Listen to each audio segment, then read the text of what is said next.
नमस्कार साथियों, स्वागत है आप सभी का एक बार फिर से पीवी क्लासेज में। साथियों, अपन चर्चा कर रहे थे इंटेलेक्चुअल डिसेबिलिटी के बारे में, यानी कि मानसिक विकलांगता के बारे में। अपनी क्लासें हो गई थी, अपना टॉपिक चल रहा था। इससे पहले आज एक बात आप सभी के डाउट थे कि सर हमें वेबसाइट का पता नहीं चल रहा, नोट्स का पता नहीं चल रहा, नोट्स कहाँ पे है। तो आपको कुछ नहीं करना, सिंपली अपने फोन में क्रोम ओपन करना है, ठीक है। और वहां पे डालना है पीवी क्लासेज। जैसे ही डालते हो तो ये पीवी क्लासेज आता है, ठीक है। इसके बाद इस पे क्लिक करते हो, यहाँ पे ऑल एग्जाम पे क्लिक करना, केवीएस एनवीएस टीयर 2 पे क्लिक करना, यहाँ पे टीजीटी वाले पे क्लिक करना है, ठीक है। जैसे ही क्लिक करोगे तो यहाँ पे जो जो क्लासें अपनी चल रही है वो सारी क्लासें यहाँ पे आ जाएगी। जैसे इंटेलेक्चुअल डिसेबिलिटी की क्लासें मैं ले रहा हूँ, तो सारी क्लासें यहाँ पे है, उनकी पीडीएफ भी है, ठीक है। ओएमएम की साइकोलॉजी की क्लासें हैं। इसके अलावा टीचिंग मेथड अपने विजय सर अभी मैथ के टीचिंग मेथड ले रहा है, तो उनकी भी क्लासें यहाँ पे अपडेट हो जाएगी, ठीक है। इसके अलावा नोट्स की बात करें तो कोर्स नोट्स है, तो कोर्स नोट्स यहाँ पे है। सारी सब्जेक्टों के नोट्स अपने यहाँ पे हैं। देखो, जैसे कि अपन को इंटेलेक्चुअल डिसेबिलिटी के या टीचिंग मेथड के नोट्स चाहिए तो टीचिंग मेथड के नोट्स यहाँ पे हैं। इंटेलेक्चुअल डिसेबिलिटी के नोट्स ये रहे, ठीक है। VIHI डिस्क्रिप्टिव टेस्ट सीरीज, सारी टेस्ट सीरीज यहीं पे अपडेट होगी। अभी अपना टेस्ट सीरीज भी अपडेट होने शुरू हो गई है। और साथ में ही अपनी बुक भी आने वाली है। जो बुक के अंदर आएंगे 10 मॉडल पेपर आएंगे, 60 क्वेश्चन जो ऑब्जेक्टिव क्वेश्चन आते हैं उन्हीं पे आधारित होगी। इसके अलावा 10 क्वेश्चन डिस्क्रिप्टिव आते हैं, उन्हीं पे आधारित अपनी बुक होगी। तो वो भी बुक भी उसके बारे में बता देंगे। लगभग 15 तक अपनी बुक आ जाएगी, ठीक है। तो ये ऐड टू कार्ट कर लेना, ठीक है। तो ये सारी पीडीएफ वगैरह सारे नोट्स आप देख पाओगे, ठीक है। बाकी क्लासें अपनी फ्री है, सारी क्लासें अपनी फ्री है, क्लासों का कोई भी शुल्क नहीं है। क्लासें अपने यूट्यूब पर है। यूट्यूब पर जाओगे आप, केवीएस एनवीएस की टीयर 2 की प्लेलिस्ट बनी हुई है। प्लेलिस्ट में सारी क्लासें हैं, ठीक है। और वहां पे अभी अपनी रिवीजन क्लासें चल रही है, हर टॉपिक की रिवीजन क्लासें चल रही है, ठीक है। आप सेल्फ स्टडी भी करते रहे। हमारी तो कोशिश है कि सिलेबस हम कंप्लीट करवा दें, लेकिन समय कम है, तो आप सभी को भी पता है समय कम है। आप सेल्फ स्टडी भी करते रहे, हमारे ऊपर डिपेंड नहीं रहे। जो समझ में नहीं आता वो क्लास हमारी क्लास ओपन करके देखे। जो भी डाउट रहता है मैं कोशिश करता हूँ कि जल्दी जल्दी से अपन जो इंटेलेक्चुअल डिसेबिलिटी से रिलेटेड जो भी समस्या है, जो भी डाउट है, उनको कंप्लीट करते हुए अपन जल्दी से सिलेबस कंप्लीट करें, ठीक है। आपका सिलेबस जल्दी ही कंप्लीट हो जाएगा, 25 से तो पहले कंप्लीट अपन कर लेंगे, ठीक है। क्लासे 25 के बाद अपन कोई भी क्लासे नहीं लेंगे, ठीक है। तो ये सारी बातें हो गई। सिलेबस वगैरह अपना नोट्स अपन ने डाल दिए, तो नोट्स से आप सेल्फ स्टडी भी करते रहे। साथ ही में जो भी डाउट रहता है तो वो कमेंट करते रहे, या फिर वेबसाइट पे जो नंबर है वहां पे भेजते रहे, ठीक है। तो उससे हमें पता लग जाएगा, जो भी डाउट है हम नेक्स्ट क्लास में ले लिया करेंगे, ठीक है। और डिस्क्रिप्टिव टेस्ट सीरीज की चर्चा भी अपन करेंगे। वो अभी 2-3 दिन बाद से अपन डिस्क्रिप्टिव टेस्ट सीरीज की चर्चा करेंगे। डिस्क्रिप्टिव कैसा पेपर आएगा, किस तरह से अपन को उसका आंसर लिखना है, उनकी सबकी चर्चा अपन करने वाले हैं, ठीक है। तो आज की क्लास अपन शुरू करते हैं। अपना टॉपिक चल रहा था शारीरिक, जैविक या मनोवैज्ञानिक सीमाएं, एनाटॉमिकल और सोशियोलॉजिकल और साइकोलॉजिकल लिमिटेशन, इनकी चर्चा अपन ने कर ली थी कि ये क्या होते हैं। पिछली क्लास में अपन ने देखा था। तो ये सोशल मीडिया हैंडल्स है पीवी क्लासेस के, ठीक है। इसके बाद अपन ने पिछली क्लास में चर्चा की थी कि इंट्राक्रैनियल हेमरेज क्या होता है, सेरेब्रल एट्रोफी क्या होता है। इन सब की एट्रोफी का मतलब होता है सिकुड़ना, मस्तिष्क का क्षय होता है। तो इन सब की चर्चा कर ली थी। साथ ही में हाइड्रोसिपेलस और माइक्रोसिपेलस की भी अपन ने चर्चा कर की थी। ये भी क्वेश्चन आ सकता है कि हाइड्रोसिपेलस क्या होता है, और माइक्रोसिपेलस में तो क्या होता है, सिर का आकार छोटा होता है, हाइड्रोसिपेलस में सिर का आकार बड़ा होता है, ठीक है। इसके अलावा होलोप्रोसेनसेफेली की चर्चा कर ली थी, आर्नोल्ड कियारी विकृति की चर्चा कर ली थी, ठीक है। साथ में कंपाल अंत्यकपाल कैल्सिफिकेशन की चर्चा करती थी। इसके अंदर क्या होता है, अपना जो मस्तिष्क होता है उसके अंदर कैल्शियम का जमा हो जाता है, ठीक है। इस वजह से भी इंटेलेक्चुअल डिसेबिलिटी हो जाती है, ठीक है। इसके अलावा ये सारी चर्चाएं अपन ने कर ली थी। डाउन सिंड्रोम की चर्चा कर ली थी। और अपन ने चर्चा की थी कि नैदानिक जो आकलन करते हैं वो किसके द्वारा मापते हैं, एंथ्रोपोमेट्री के द्वारा इसका आकलन किया जाता है, ठीक है। इसको मापा जाता है। फिर अपन ने सीटी स्कैन की चर्चा की थी, एमआरआई की चर्चा की थी कि अपने सिर में जो भी प्रॉब्लम होती है या शरीर में जो भी प्रॉब्लम है, जो भी समस्या है, तो उनकी जांच अपन सीटी स्कैन से करवा सकते हैं या फिर एमआरआई से। सीटी स्कैन का पूरा नाम होता है कंप्यूटेड टोमोग्राफी, और एमआरआई का मैग्नेटिक रेजोनेंस इमेजिंग, ठीक है। ये सारी चर्चाएं अपन ने पिछली क्लास में कर ली थी। तो ये लास्ट में अपन फ्लोपी गतियां और ये स्पास्टिसिटी गतियों के बारे में अपन चर्चा कर रहे थे। इसमें क्या होता है, स्पास्टिसिटी में क्या होता है, इसके अंदर जो मांसपेशियों में है जो खिंचाव है वो अधिक ज्यादा हो जाता है, इस वजह से मूवमेंट नहीं हो पाता है। जैसे कि इधर देखना है तो इधर देख नहीं पाता है, मांसपेशियों में जो अपने ये जो गर्दन की मांसपेशियां है उनमें खिंचाव ज्यादा होता है, ठीक है। तो अत्यधिक मांसपेशियां टोन होता है, और फ्लॉपी में क्या होता है, फ्लॉपी गतियों में कम होता है, जो मतलब कि अपने शरीर अपने अंगों पर नियंत्रण नहीं होता है बालक का। जैसे उसके हाथ है, कभी कहाँ जा रहा है कभी कहाँ जा रहा है हाथ, गर्दन अपने आप ही घूम रही है, उसका खुद का नियंत्रण नहीं होता अंगों पे, वो होती है फ्लॉपी गतियां, ठीक है।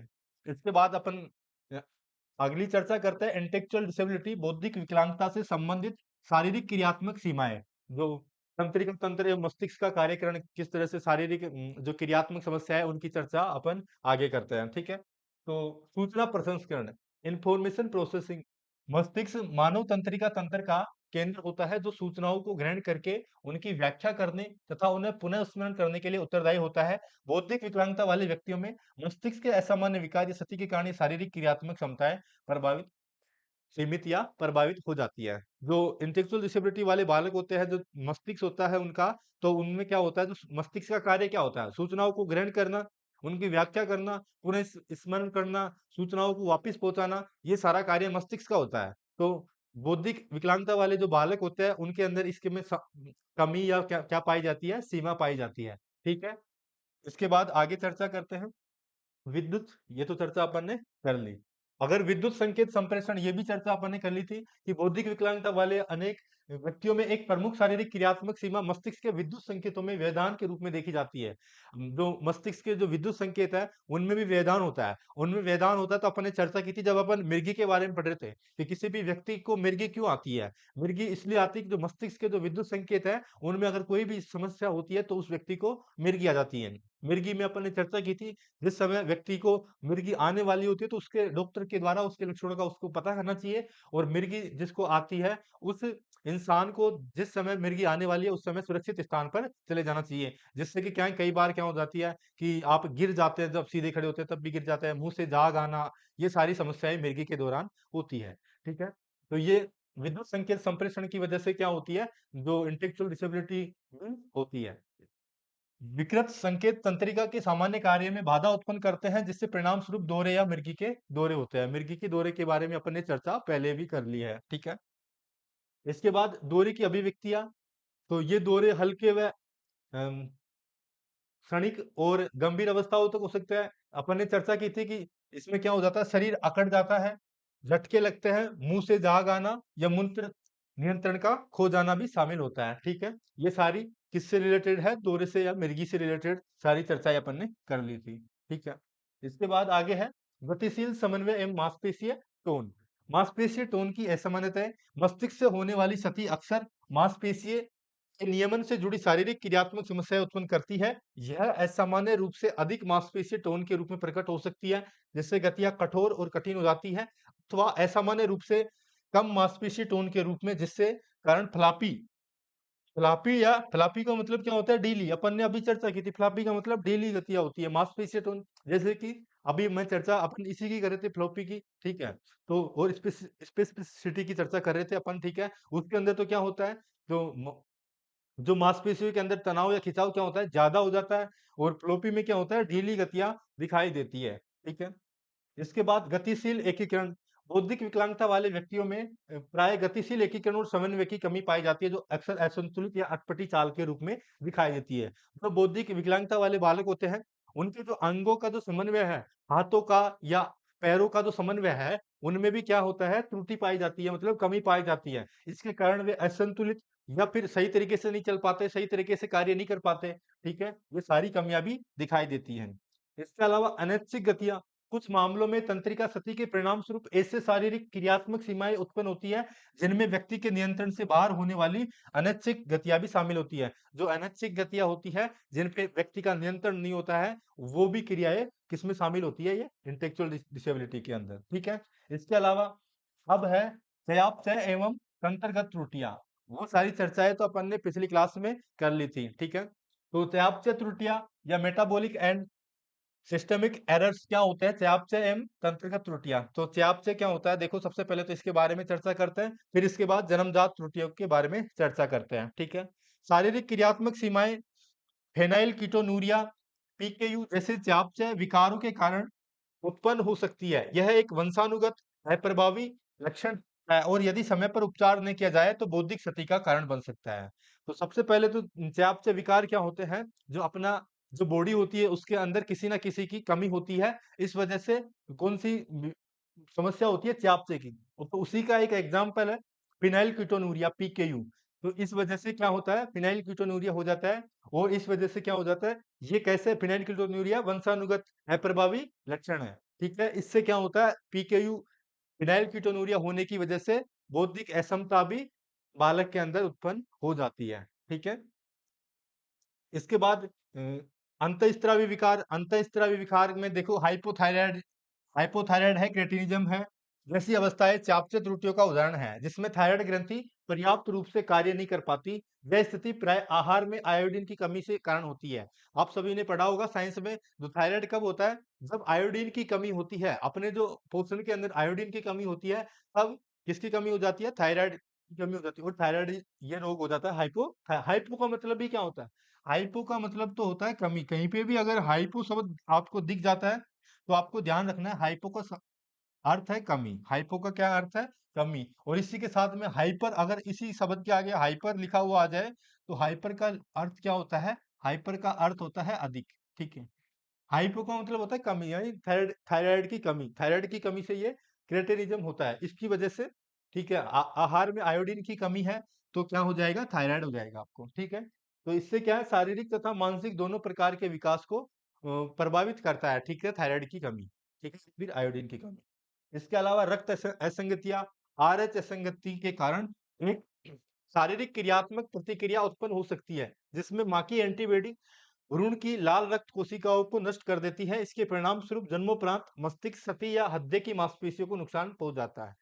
रक्त असंगतियों में जैसे माता का जो रक्त है वो आरएच पॉजिटिव है और जो संतान है उसका रक्त आरएच नेगेटिव है, मतलब कि रक्त अलग अलग है। कई बार जैसे क्या होता है कि जैसे किसी व्यक्ति में ए ब्लड ग्रुप है, अगर उसको बी ब्लड ग्रुप चढ़ा दिया जाए तो भी उसको समस्या हो सकती है। वो तो एक बेसिक सी समस्या हो गई, वो तो सबको पता है। लेकिन अगर माता का जो रक्त समूह है वो आरएच पॉजिटिव है और जो संतान का है वो आरएच नेगेटिव है, तो भी उस संतान को समस्या हो सकती है। और क्या क्या समस्या हो सकती है? उसको जन्म के बाद मस्तिष्क में क्षति या फिर हृदय की मांसपेशियों में नुकसान हो सकता है। तो ये ब्लड ग्रुप का भी जांच करनी चाहिए कि माता का ब्लड ग्रुप कौन सा है और संतान का ब्लड ग्रुप कौन सा है। तो ये भी रक्त असंगतियां भी कारण होती है किसका? इंटेलेक्चुअल डिसेबिलिटी वाले बालक होने का। ठीक है? तो ध्यान रखना है। इसके अलावा संवेदी क्षमताएं एवं विकासात्मक उपलब्धि sensory and developmental milestone. Milestone का मतलब जो विकासात्मक के जो चरण होते हैं, जो बालक का जो विकास होता है उसके जो चरण होते हैं वो क्या होते हैं? माइलस्टोन। ठीक है? फिर संवेदी क्षमताएं सेंसरी कैपेसिटीज क्या होती है? यद्यपि बौद्धिक विकलांगता वाले कई शिशुओं में जन्म के समय इंद्रियां अच्छी तरह विकसित होती है। तो इंद्रियां कौन कौन सी होती है? आंख हो गई इंद्रिया, नाक हो गई जिससे अपन सूंघते हैं, जीभ हो गई जिससे अपन स्वाद का अनुभव करते हैं। इसके अलावा त्वचा हो गई जिससे अपन को स्पर्श का अनुभव होता है। तो ये सारी संवेदी अंग है अपने। कौन कौन सी? आंख है, नाक है, कान है, ये सारी कान से अपन सुनते हैं। ठीक है? ये संक्रमण जैसे टोक्सोप्लाज्मोसिस या रूबेला से उत्पन्न शारीरिक क्रियात्मक क्षति के कारण दृष्टि, श्रवण, घ्राण तथा स्वाद इंद्रियों में कमी आ जाती है। तो इसकी वजह से जैसे रूबेला है, रूबेला क्या होता है? वायरस होता है। इसके अलावा टोक्सोप्लाज्मोसिस क्या है? ये परजीवी की वजह से होता है। ये बिल्ली के मल या फिर संक्रमित भोजन की वजह से होता है। क्या? टोक्सोप्लाज्मिक। ठीक है? ये किसकी वजह से होता है? संक्रमण की वजह से होता है टोक्सोप्लाज्मिक। या फिर जो बिल्ली होती है, बिल्ली के मल की वजह से क्या होता है? टोक्सोप्लाज्मिक होता है। ठीक है? तो ये कौन सा कैसा रोग है? परजीवी रोग है। ठीक है? तो संक्रमित भोजन भी नहीं करना चाहिए। ठीक है? इस वजह से भी टोक्सोप्लाज्मिक या रूबेला वायरस की वजह से रूबेला होता है।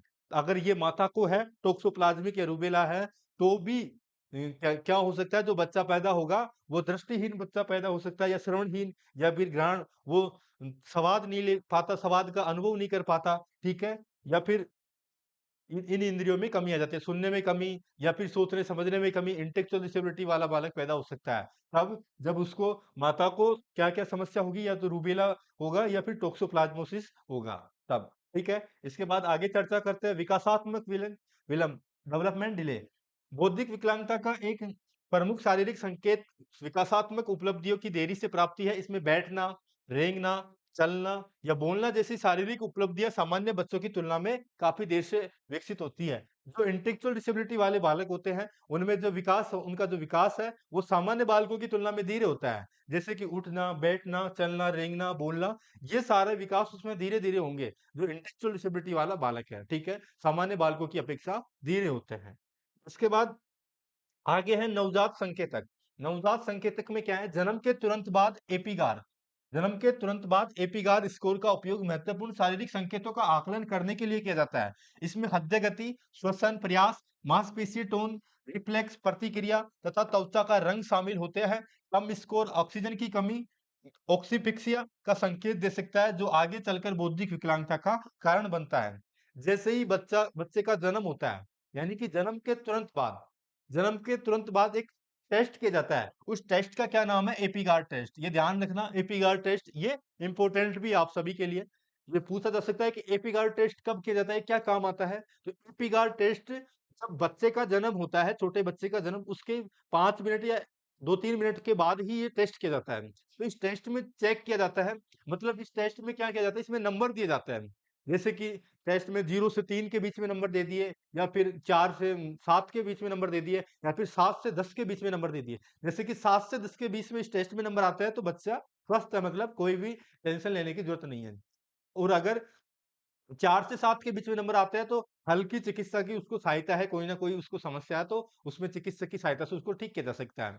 और 0 से और 3 के बीच में अगर उसके अंक आते हैं तो इसका मतलब है कि उसको गहन बहुत ज्यादा समस्या है और उसको तुरंत उसको चिकित्सक को उसका उपचार किया जाना चाहिए। ठीक है, तो बहुत ज्यादा, तो ये एपिगार में क्या हो अंक दिए जाते हैं, ये टेस्ट बच्चे के जन्म के तुरंत बाद किया जाता है। ठीक है, तो ये ध्यान रखना एपीगार कब किया जाता है, इसमें क्या-क्या मापा जाता है? हृदय की गति मापा जाता है, सही से ले श्वसन की कमी तो नहीं है, कि श्वसन सही से ले तो पा रहा है ना? ऑक्सीजन की माइंड में ऑक्सीजन की कमी तो नहीं है? मांसपेशियाँ टोन जो मांसपेशियों में खिंचाव तो नहीं है? मांसपेशियाँ ढीली तो नहीं है? ये सारी चर्चाएँ इसमें की जाती है। त्वचा का रंग भी उसमें चेक किया जाता है। कम स्कोर ऑक्सीजन की कमी, ऑक्सीजन की जब माइंड के अंदर मस्तिष्क के अंदर अगर ऑक्सीजन की कमी है तो उसको क्या बोलते हैं? असिफेक्सिया। क्या बोलते हैं? असिफेक्सिया किसको बोलते हैं? ऑक्सीजन की कमी को बोलते हैं। ठीक है, तो इसका संकेत दे सकता है, जो आगे चलकर इस वजह से भी क्या हो सकती है? बौद्धिक विकलांगता हो सकती है। तो ये सारी बातें ध्यान रखना है। इसके बाद है शारीरिक स्वास्थ्य एवं वृद्धि, फिजिकल हेल्थ एंड ग्रोथ। ठीक है, विकास में बाधा, तो ग्रोथ इम्पीडिमेंट, बौद्धिक विकलांगता से जुड़े कुछ सिंड्रोम, जैसे कि अपन ने फीटल एल्कोहल सिंड्रोम की चर्चा की थी। इसकी चर्चा अपन कई बार चर्चा कर चुके हैं। फीटल एल्कोहल सिंड्रोम, ये तो आप सभी को पता होना चाहिए। जो फीटल एल्कोहल सिंड्रोम है, इसमें क्या होता है, ये कब होता है, ये समस्या, ये बीमारी कब होती है फीटल एल्कोहल सिंड्रोम की? जब माँ के गर्भ में बच्चा है और उस समय माँ नशीली दवाएं और शराब का सेवन कर रही है, तो वो शराब प्लेसेंटा को पार करके, प्लेसेंटा के माध्यम से पार करके उस बच्चे तक पहुंच जाती है। और उस बच्चे तक पहुंचने के बाद उसके माइंड पर, उसके मस्तिष्क पर, उस बच्चे के ऊपर प्रभाव डालती है। इस वजह से इंटेलेक्चुअल डिसेबिलिटी भी हो सकती है उस बच्चे को। ठीक है, तो उसको क्या बोलते हैं? फीटल एल्कोहल सिंड्रोम बोलते हैं। ठीक है, किसको? कि जो माँ जब गर्भ के समय किसका शराब का सेवन कर रही है। ठीक है, तो उस वजह से फीटल एल्कोहल सिंड्रोम होता है। इसके अलावा आगे है fetal hydantoin syndrome. Fetal hydantoin syndrome में क्या होता है? फीटल हाइड्रोटेनियम सिंड्रोम में जो मुर्गी की दवा होती है, वो गर्भावस्था में अगर माता मिर्गी की दवा ले रही है तो मिर्गी की दवा का क्या नाम है? मिर्गी की दवा दवा का नाम है फिनेटोन। ठीक है, मैं लिख देता हूँ मिर्गी की दवा का जो नाम है फीटल, ये जो फीटल हाइड्रो हाइड्रेटोइन सिंड्रोम है, तो ये मिर्गी की एक दवा आती है। अगर उसका सेवन कर रही है माता तो उसका क्या नाम है? उसका नाम मैं लिख देता हूँ।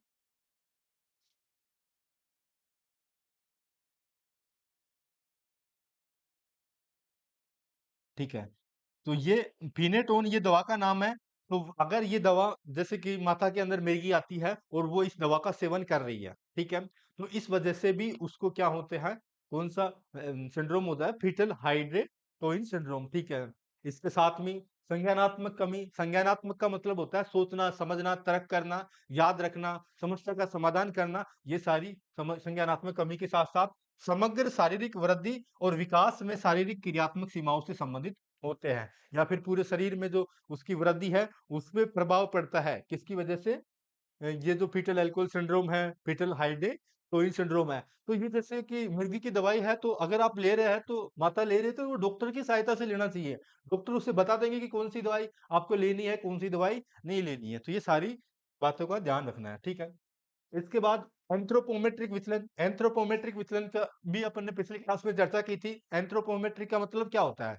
एंथ्रोपोमेट्रिक का मतलब होता है कि सर, जो आंखों के बीच में दूरी है, या फिर हाथों के बीच में दूरी है, पैर की सिर की परिधि की लंबाई है, ये सारी लंबाइयां मापी जाती है और पता लगाया जाता है कि उसके अंदर कोई विकार तो नहीं है, कोई समस्या तो नहीं है इन सब के बीच में, ठीक है। तो शारीरिक क्रियात्मक तथा अनुवांशिक अवस्थाओं की पहचान अक्सर एंथ्रोपोमेट्री के माध्यम से की जाती है। इसमें एंथ्रोपोमेट्री में क्या किया जाता है? सिर की परिधि, शरीर का भार, लंबाई, ऊंचाई तथा हथेलियां या पैरों की लंबाई में पाए जाने वाले विचलनों को मापा जाता है, ठीक है। इसकी चर्चा अपन ने पहले ही कर ली है। इसके बाद नेक्स्ट है बौद्धिक विकलांगता से संबंधित मनोवैज्ञानिक एवं संज्ञानात्मक सीमाएं। क्या है? बौद्धिक विकलांगता से संबंधित जो मनोवैज्ञानिक सीमाएं कौन सी है? संज्ञानात्मक मतलब सोचने, समझने, तर्क करने से संबंधित क्या क्या कमियां हैं, ठीक है। मनोवैज्ञानिक का मतलब जो व्यवहार करना, बालक का दूसरे दोस्तों के साथ बातचीत करना, ठीक है। ये सारे किसके अंतर्गत आते हैं? बालक का जो व्यवहार होता है वो मनोवैज्ञानिक के अंतर्गत आता है, ठीक है। बुद्धि सीमा बौ- बौद्धिक विकलांगता की एक प्रमुख सीमा 70 या उसके कम आईक्यू स्कोर का होना है। अपन ने जब डेफिनेशन की चर्चा की थी कि इंटेलेक्चुअल डिसेबिलिटी वाले बालक कब पैदा होंगे, अपन ने सारी डेफिनेशन का निष्कर्ष निकाला था, तब एक निष्कर्ष निकाला था कि जिन बच्चों की आईक्यू का लेवल 70 से कम है या 70 है, वे बच्चे इंटेलेक्चुअल डिसेबिलिटी के लक्षण उनमें पाए जाएंगे, ठीक है। तो ये बुद्धि सीमा कितनी होती है? जो इंटेलेक्चुअल डिसेबिलिटी वाले बालक होते हैं उनका आईक्यू स्कोर 70 होता है। जो विद्यालय आयु होती है, उस समय के 98% जनसंख्या की तुलना में कम बौद्धिक क्षमता को दर्शाता है। तो वो कम बौद्धिक क्षमता होती है किसमें? इंटेलेक्चुअल डिसेबिलिटी वाले बालकों के अंतर्गत, ठीक है। इस वजह से उनको क्या होती है? Intellectual disability. तर्क एवं अमूर्त चिंतन, रीजनिंग एंड एब्स्ट्रैक्ट थिंकिंग, बौद्धिक विकलांगता वाले व्यक्तियों में प्राय सोचने, सामान्यीकरण करने, तर्क करने तथा कल्पना शक्ति, यानी कि सोच नहीं, वो इमेजिन नहीं कर सकते किसी भी बात को, ये कमजोर होती है। उनमें नया या जटिल जानकारी को समझने तथा अवधारणाओं को, परिभाषाओं को नई समस्या समाधान स्थितियों में लागू करने की क्षमता अत्यंत सीमित होती है। ये फिक्स होती है या फिर वो कर ही नहीं पाते, सोच नहीं पाते। अगर ज्यादा इंटेलेक्चुअल डिसेबिलिटी है तो वो ज्यादा सोच नहीं पाते, समझ नहीं पाते, इमेजिन नहीं कर पाते, या फिर कोई परिभाषा है उसको वहां पे लागू नहीं कर पाते हैं। कौन? इंटेलेक्चुअल डिसेबिलिटी वाले बालक, ठीक है। इसके बाद अवधारणा निर्माण, जो कॉन्सेप्ट फॉर्मेशन, विशेष रूप से समय, धन और संख्या जैसी अमूर्त अवधारणाओं से संबंधित अवधारणा निर्माण में देरी या कमजोरी अक्सर देखी जाती है। जैसे कि जिनमें कम इंटेलेक्चुअल डिसेबिलिटी है, कम है, जिनका आईक्यू लगभग 70 के लगभग है, उनमें तो कम है इंटेलेक्चुअल डिसेबिलिटी, ठीक है। तो वे तो धीरे धीरे कर सकते हैं, उन्हें बार बार सिखाया जाता है तो वे धीरे धीरे सीख सकते हैं, ठीक है। तो विशेष रूप से समय, धन और संख्या जैसी अमूर्त अवधारणाओं से संबंधित अवधारणा निर्माण में जो इंटेलेक्चुअल डिसेबिलिटी वाले बालक होते हैं, उनमें देरी या क्या होती है? कमी होती है, ठीक है। इसके बाद अधिगम एवं स्मृति से संबंधित कमियां। तो अधिगम का मतलब क्या होता है? अधिगम का मतलब होता है सीखना, ठीक है। और स्मृति मतलब जो वो याद रखने की जो क्षमता है उसकी, उसके अंदर भी सीमाएं पाई जाती है। तो अ, ये है लर्निंग पीस, ठीक है। लर्निंग मतलब अधिगम, यहाँ पे अधिगम था, ठीक है। अधिगम की ये गलत टाइप का हो गया। बिना विकलांगता वाले साथियों की तुलना में सीखने की गति काफी धीमी होती है, जिसके कारण लर्निंग सेट्स विकसित करने के लिए अधिक समय तथा धीमी शिक्षण गति की आवश्यकता होती है। जो इंटेलेक्चुअल डिसेबिलिटी वाले बालक होते हैं, वो सामान्य बालकों की तुलना में धीरे धीरे सीखते हैं, और उन्हें बार बार सिखाने की आवश्यकता होती है और धीरे धीरे सिखाने की आवश्यकता होती है। उन्हें एक साथ सिखाओगे तो समझ में ही नहीं आएगा, उन्हें टास्क दे देकर इंटेलेक्चुअल डिसेबिलिटी वाले बालकों को सिखाया जाता है, ठीक है। इसके बाद स्मृति धारण एवं पुनः स्मरण, ठीक है। व्यक्तियों को प्राय नाम याद रखना, नाम, जो इंटेलेक्चुअल डिसेबिलिटी वाले बालक है वे नाम याद, दूसरे दो दोस्त उनका नाम याद नहीं रख पाते हैं। इसके अलावा संख्याओं या अक्षरों की श्रृंखला को कंठस्थ याद करने में कठिनाई, जो संख्या होती है 1 से लेकर 100 तक याद करना, पहाड़े याद करना, इसके अलावा जो एबीसीडी है वो याद करना कंटिन्यू, तो वो याद नहीं होती है। अक्सर बुनियादी व्यक्ति जानकारी, जैसे वर्तमान वर्ष, अभी वर्तमान में कौन सा वो चल रहा है, अपनी आयु कितनी है, कोई स्थान और मित्रों के नाम, ये सब भूल जाते हैं। कौन? Intellectual disability. वो याद नहीं रख पाते हैं, जो वो अपने माइंड में उस चीज को स्थिर नहीं रख पाते हैं। कौन से बालक? इंटेलेक्चुअल डिसेबिलिटी वाले बालक, ठीक है। सूचना का स्थानांतरण, सीखी हुई जानकारी को नई या भिन्न परिस्थितियों में जोड़ने या स्पष्ट कमी देखी जाती है। जब तक विशेष रूप से सिखाया न जाए, व्यक्ति सामान्यतः स्मृति संरक्षण की रणनीतियों का स्वस्फूर्त उपयोग नहीं करते हैं। तो वे क्या करते हैं, सूचना का स्थानांतरण नहीं कर पाते, कोई भी जानकारी सीख सीख गए या फिर कोई भी जानकारी उसे पता है तो वे दूसरे को स्थानांतरण नहीं कर पाते हैं अपनी जानकारी, और परिस्थितियों में कोई भी अगर परिस्थिति या सामने आती है तो उसमें जो है जोड़ नहीं पाते हैं। कौन? इंटेलेक्चुअल डिसेबिलिटी वाले बालक। फिर इसके बाद ध्यान एवं एकाग्रता। ध्यान एवं एकाग्रता की बात करें तो ध्यान अवधि, सीमाओं में अल्प ध्यान अवधि तथा लंबे समय तक शैक्षणिक कार्यों पर ध्यान केंद्रित करने में अत्यधिक कठिनाई शामिल होती है। वे एक जगह ध्यान केंद्रित नहीं कर पाते, ठीक है? तो अगर उन्हें कोई भी हल्की से भी किसी किधर से आवाज़ आएगी तो वो तुरंत अपना ध्यान भटक जाता है इंटेलेक्चुअल डिसेबिलिटी वाले बालकों का, ठीक है? तो उनका ध्यान एक जगह केंद्रित नहीं हो पाता है। ध्यान एकाग्रता की, ध्यान अवधि की उनमें कमी होती है, ठीक है? फिर इसके बाद सूचना खनन, इंफॉर्मेशन फिल्टरिंग। मुख्य समस्या अक्सर ध्यान न देने की अनिच्छा नहीं होती, बल्कि कार्य की महत्वपूर्ण विशेषताओं तक पहुंचने के लिए सूचनाओं को छानने में असमर्थता होती है। उनके पास सूचनाएं सामने उपस्थित होती है, लेकिन जो कार्य कर रहे हैं उसको कौन सी सूचना सही है, कौन सी गलत है, कौन सी सूचना लेनी है, इन सब में भी असमर्थता होती है। ठीक है?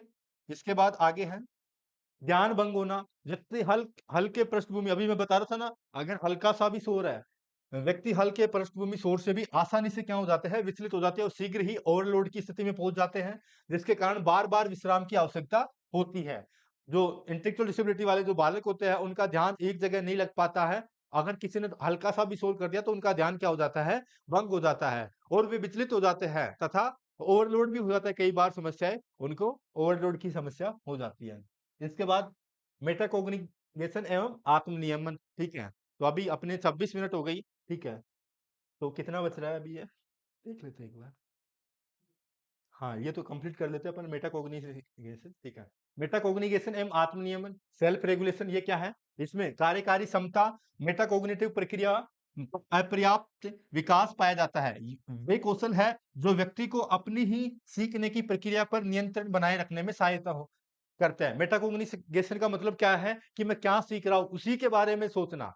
मैं सही सीख रहा हूँ, गलत सीख रहा हूँ, ये सारी क्या है मेटाकोग्निशन के अंदर आता है, कार्यकारी कार्यक्षमता, ठीक है? जैसे कि व्यक्ति अपनी ही सीखने की प्रक्रिया पर नियंत्रण, कि मैं सेल्फ अनुशासन, उस पर अपने जो सीख रहे हैं, सही सीख रहे हैं, तो वो सारी चीज़ें मेटाकोग्निशन के अंतर्गत आती है। इसके बाद आत्मनियमन, सेल्फ रेगुलेशन। आत्मनियमन में सीमाएं व्यक्ति की अपने व्यवहार, अभ्यास कौशल तथा संगठनात्मक क्षमता को नियंत्रित या संयमित करने की योग्यता को प्रभावित करती है। प्राय अव्यवस्था, तत्काल निर्णय लेने की प्रवृत्ति तथा लापरवाही से होने वाली त्रुटियों के स्वरूप में प्रकट होती है। आत्मनियमन जो उसका खुद का व्यवहार है, उस पे उसका सेल्फ डिपेंडेंट, सेल्फ उसका खुद का कंट्रोल होना, ये किसमें आता है? आत्मनियमन में आता है। तो इसकी भी क्या होती है? सीमाएं होती हैं, इसमें इंटेलेक्चुअल डिसेबिलिटी वाले बालकों में, ठीक है? इसके बाद अपना है वाक भाषा एवं सामाजिक संज्ञान। तो भाषा विकास, मनोवैज्ञानिक सीमाओं में प्राय मौखिक भाषा विकारों में विलंब तथा विचारों के निर्माण और समझ में कठिनाई होती है। जो इंटेलेक्चुअल डिसेबिलिटी वाले बालक होते हैं, वे एक तरह से सही संप्रेषण, भाषा का संप्रेषण नहीं कर पाते, अपने विचारों को सही तरीके से अभिव्यक्त नहीं कर पाते हैं, ठीक है? तो ये भी आपको ध्यान रखना है। इसके अलावा प्रैग्मैटिक्स, व्यक्तियों को भाषा के सामाजिक नियमों को समझने कठिनाई हो सकती है। जैसे कि प्रैग्मैटिक्स का मतलब होता है कि कब बोलना है, क्या बोलना है, चुप रहना है या बारी-बारी से बोलना है, ये सारी बातें प्रैग्मैटिक्स में आती है। प्रैग्मैटिक्स ये ध्यान रखना है, ये भी इम्पोर्टेंट है। प्रैग्मैटिक्स का मतलब क्या होता है? प्रैग्मैटिक्स में व्यक्ति को भाषा के सामाजिक नियम, यानी कि समाज में कि उसको कब बोलना है, कब चुप रहना है या बार-बार बोलना है, कैसे बोलना है, ये सारी बातें प्रैग्मैटिक्स के अंदर चर्चा करता है। ठीक है? इसके बाद सामाजिक संकेत, सामाजिक संकेतों को समझने में अक्सर कठिनाई देखी जाती है, जैसे ईमानदार और व्यंग्यात्मक कथनों में अंतर करना या आवाज के स्वर में होने वाले सूक्ष्म बदलाव को पहचानना। इसके परिणाम स्वरूप आत्मसम्मान में कमी, जैसे दूसरों के साथ सहयोगात्मक रूप से कार्य करने में कठिनाई हो सकती है। जो समाज के जो संकेत होते हैं, उनको समझने में समस्या होती है इंटेलेक्चुअल डिसेबिलिटी वाले बालकों को। सामाजिक संकेतों को समझने में क्या होती है? कठिनाई होती है। जैसे कि ईमानदार और व्यंग्यात्मक, जैसे कि अपन कई बार बोल देते हैं ना व्यंग्य में कि उसको ताना मार देते हैं या फिर कोई ईमानदारी की बात करता है, तो ये सारी बातें उसमें, इनमें अंतर करना, ये उसने बोला है तो ऐसे उसने क्यों बोला, इसमें और इसमें क्या अंतर है, ठीक है? तो ये सब उनमें अंतर करने में, आवाज़, सूक्ष्म आवाज़ को पहचानने में, इन सबको क्या है, उनको कठिनाई होती है। तो इसके परिणाम स्वरूप आत्मसम्मान में उनकी कमी होती है, दूसरों के साथ सहयोगात्मक रूप से कार्य करने में भी क्या होती है? कमी होती है। ठीक है? इसके बाद प्रेरणा एवं भावनात्मक कारक है। सीखी हुई असहायता, बार-बार असफलताओं के अनुभव के कारण सीखी हुई असहायता विकसित हो सकती है, जिसमें व्यक्ति स्वयं पहल करने के बजाय बाहरी प्रोत्साहन स्वीकृति पर अधिक निर्भर हो जाता है। तो ये सीखी हुई यानी कि लर्न्ड हेल्पलेस, बार-बार असफलता, अगर उसको बार-बार असफलताएँ मिल रही है, तो उसके अनुभव के कारण क्या होता है, उसको सीखी हुई असहायता विकसित हो जाती है। उसमें व्यक्ति स्वयं वो स्वयं खुद करने की बजाय किस पे? दूसरे पे डिपेंड रह जाता है। वो सारे कार्य दूसरे पे डिपेंड करने लग जाता है, ठीक है? तो ये सारी बातें इसमें आती हैं, ठीक है? इसके बाद बाह्य निर्देशिता, ठीक है? आउटर डायरेक्टेडनेस, पूर्व असफलता, जो पहले उसको असफलताएँ मिल चुकी हैं, उससे उत्पन्न चिंता, उस जो असफलताएँ मिली उससे उत्पन्न चिंता के कारण व्यक्ति प्राय बाह्य निर्देशित व्यवहार प्रदर्शित करता है। यानी कि जो बाह्य जो उसके आस-पास के जो वातावरण है, उसमें जो उसको निर्देश करता है, उसी के अकॉर्डिंग वो क्या करता है, अपना व्यवहार प्रकट करता है। जिसमें वह अपनी समस्या समाधान क्षमताओं पर भरोसा करने के बजाय निर्णय लेने के लिए दूसरों पर डिपेंड रहता है। वे ऐसे बालक अपने स्वयं पे विश्वास नहीं करते कि मैं इस समस्या का समाधान कर सकता हूँ। वे पूरी तरह से दूसरे पे डिपेंड हो जाते हैं, ठीक है? इसके बाद नेक्स्ट है अनुकूली व्यवहार के क्षेत्र में सीमाएँ। ये मनोवैज्ञानिक सीमाएँ अनुकूली कार्यकरण के 3 विशिष्ट क्षेत्रों को प्रभावित करती हैं। संकल्प संकल्पनात्मक क्षेत्र, कॉन्सेप्चुअल डोमेन। तो कॉन्सेप्चुअल डोमेन कौन-कौन से? स्मृति, तर्क तथा साक्षरता और गणितीय कौशलों के उपयोग में कमी पाई जाती है। तो इंटेलेक्चुअल डिसेबिलिटी वाले बालक हैं, उनके अंतर्गत संकल्पनात्मक क्षेत्र के अंदर यानी कि कॉन्सेप्चुअल डोमेन के अंतर्गत भी क्या पाई जाती है? त्रुटि पाई जाती है। इसके अलावा सामाजिक क्षेत्र की बात करें, सोशल डोमेन की बात करें, समाज में निर्णय लेने की क्षमता, सहानुभूति देना तथा मित्रता बनाए रखने की क्षमता में सीमाएँ पाई जाती है। किनमें? किनकी चर्चा कर रहे हैं अपन? ये सारी बातें इंटेलेक्चुअल डिसेबिलिटी वाले बालक की चर्चा कर रहे हैं, ठीक है? तो ये आपको मेरे को बोलने की ज़रूरत नहीं है रहनी चाहिए कि ये सीमाएँ किसकी पढ़ रहे हैं, इंटेलेक्चुअल डिसेबिलिटी वाले बालक की पढ़ रहे हैं। अपनी क्लासें इंटेलेक्चुअल डिसेबिलिटी के लिए हो रही है, ठीक है? इसके बाद व्यावहारिक क्षेत्र की बात करें, प्रैक्टिकल डोमेन कौन-कौन से? आत्म प्रबंधन से संबंधित कठिनाइयाँ, जिनमें व्यक्तिगत देखभाल, दिनचर्या का पालन तथा धन या विद्यालय कार्यों का प्रबंधन क्या है? शामिल है, ठीक है? तो ये सारी अपने ये टॉपिक भी कंप्लीट हो गया। अब अगली क्लास में अपन अगले टॉपिक की चर्चा करेंगे, ठीक है? जब तक आप सेल्फ स्टडी करते रहे और इनके टेस्ट सीरीज़ भी अपडेट होते जाएँगे और फुल टेस्ट सीरीज़ भी आपको कहाँ पे मिल जाएगी? पीवी क्लासेस की वेबसाइट पे मिल जाएगी। वेबसाइट पे आप चेक करते रहें, ठीक है? धन्यवाद। जय हिंद, जय भारत।